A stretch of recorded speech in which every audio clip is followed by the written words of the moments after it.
Iran has weathered one of its most intense military confrontations in history. But despite sustained strikes by US and Israel, including assassination of Ali Khamenei, the system has neither collapsed nor gone underground or any, I would say, forced political transition.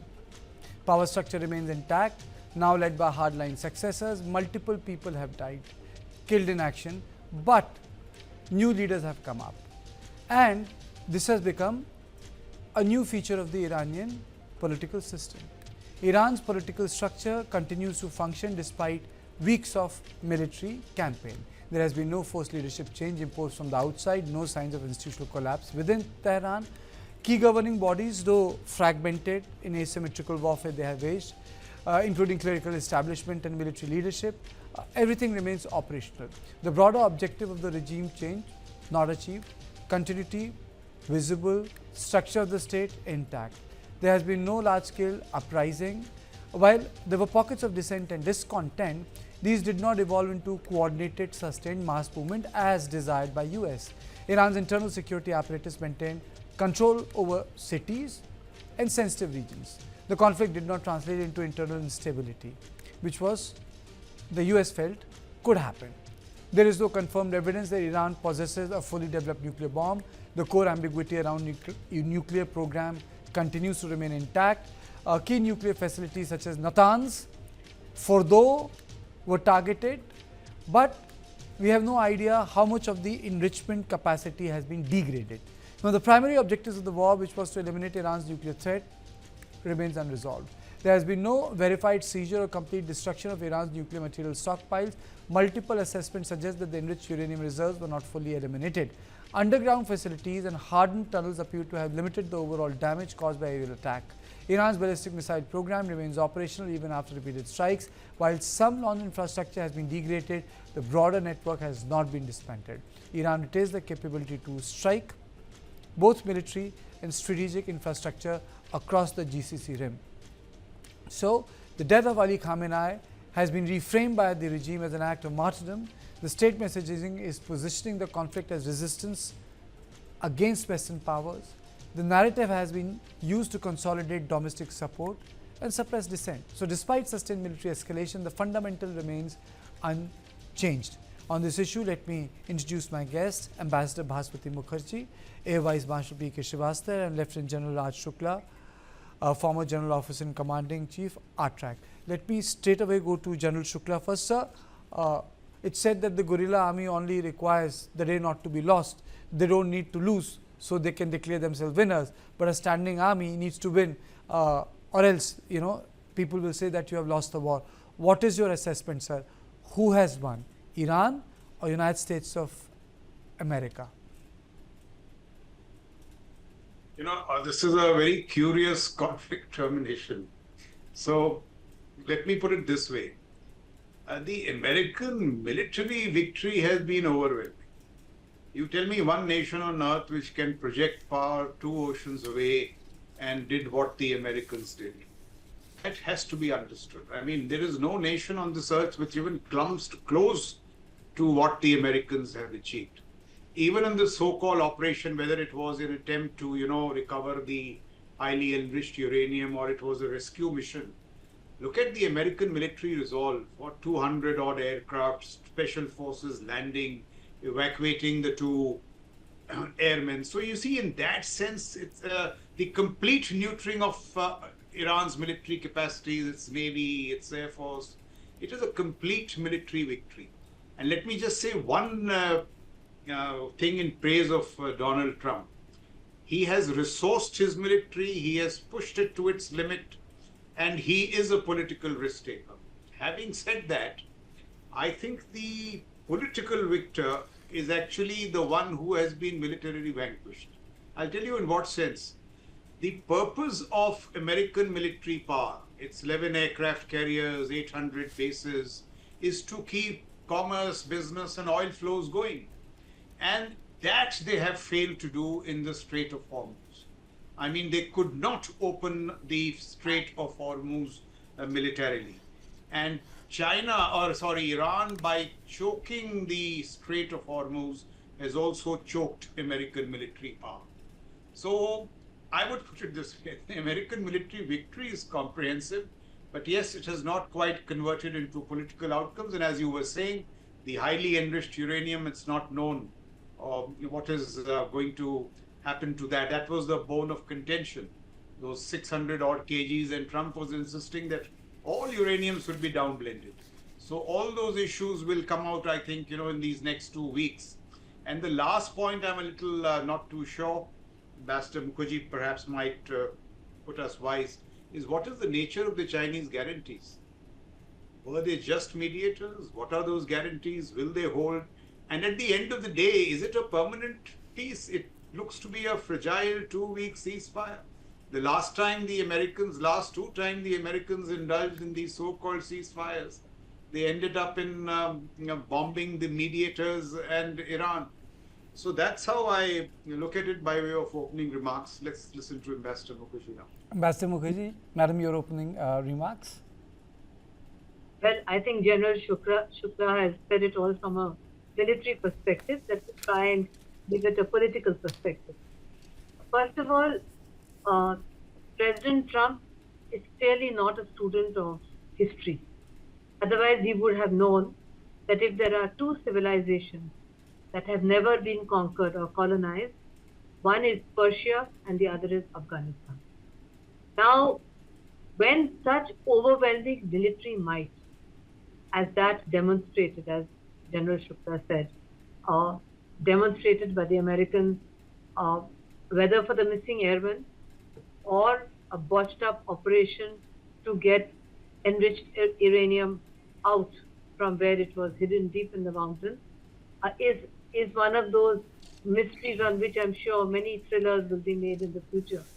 But be that as it may, certainly it was a very impressive operation from an operational point of view, from a discipline point of view, from the perspective of looking at their military might. But what was the result? First of all, when he said that he is going to destroy Iranian civilization, when he said he is going to take out all their bridges, their power structure, etc., he did three things from a political perspective, which is very detrimental to US's reputation. First of all, he destroyed international law, which was put into place by US after World War II. He committed war crimes. He made the American armed forces commit war crimes by taking out civilian structure, which is never done in a war.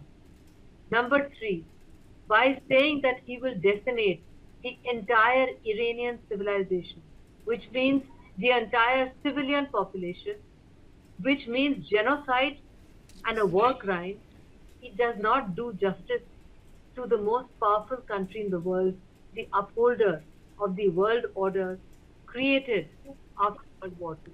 Secondly, I would like to say that if this regime had been allowed to continue, it would have collapsed under its own weight because it was most unpopular.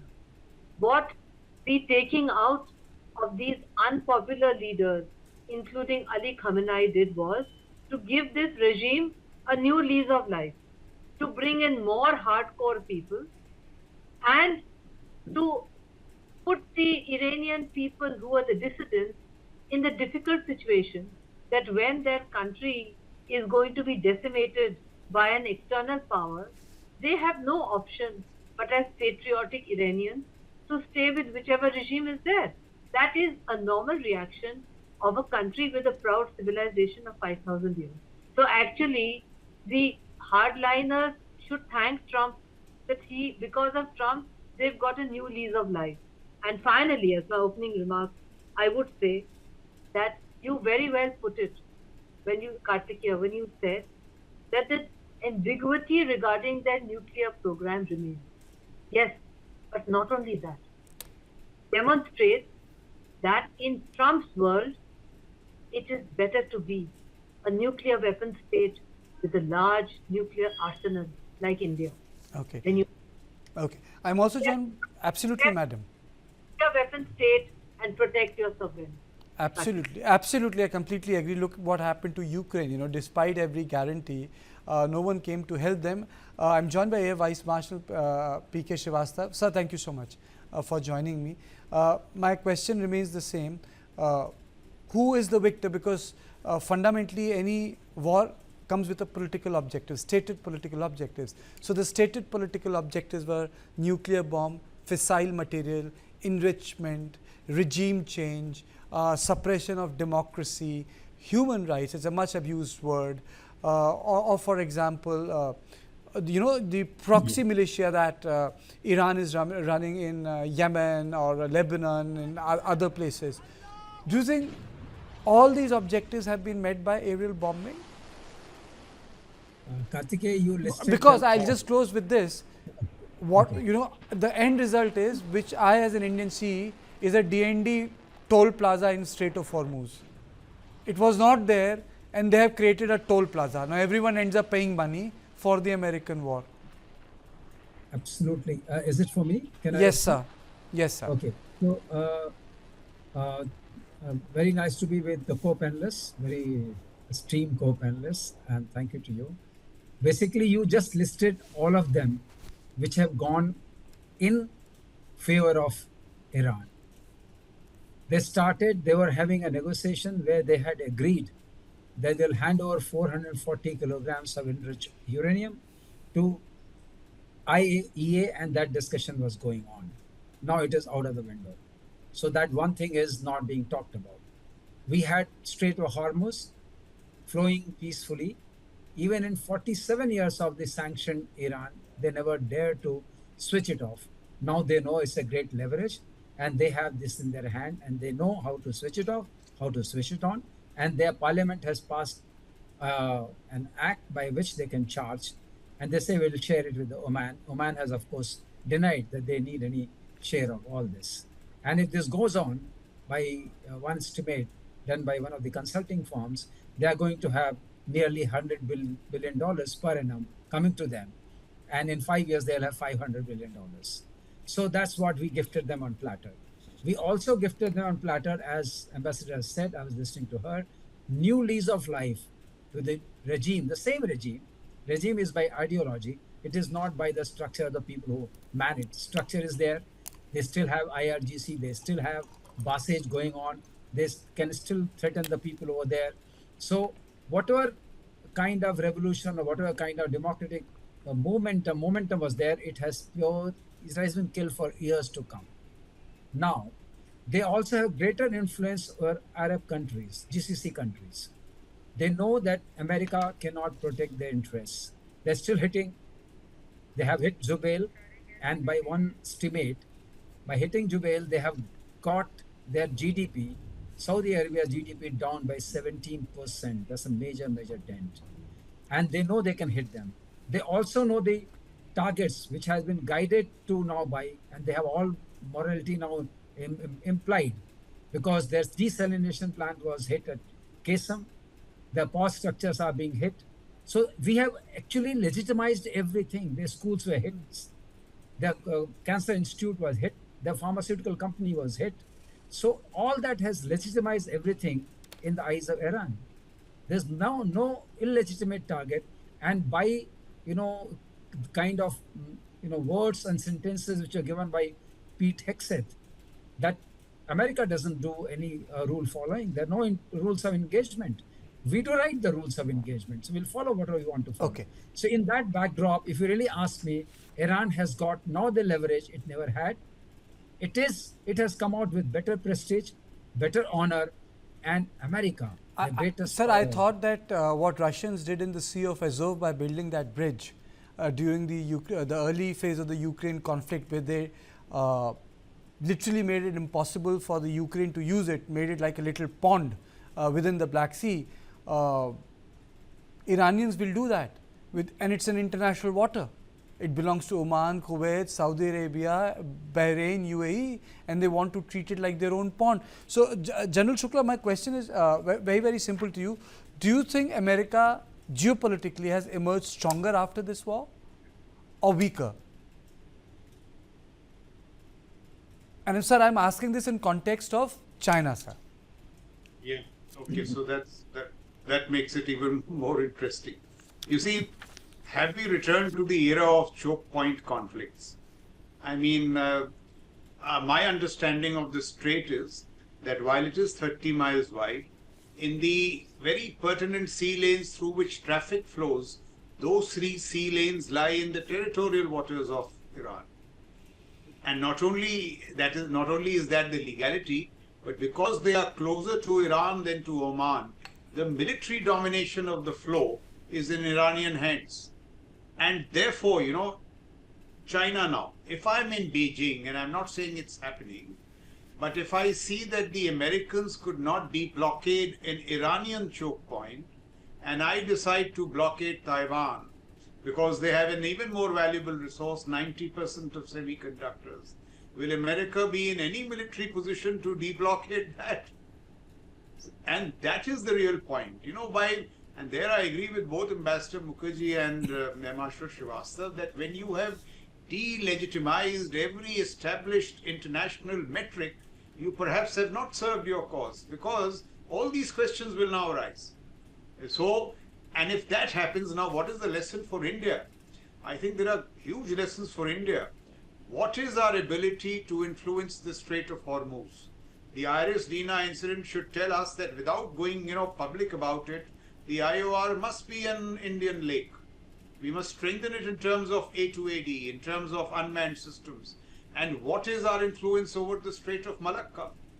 I mean, if push comes to shove, what should we be able to do? And therefore, this is a time when we need a massive turn to the seas.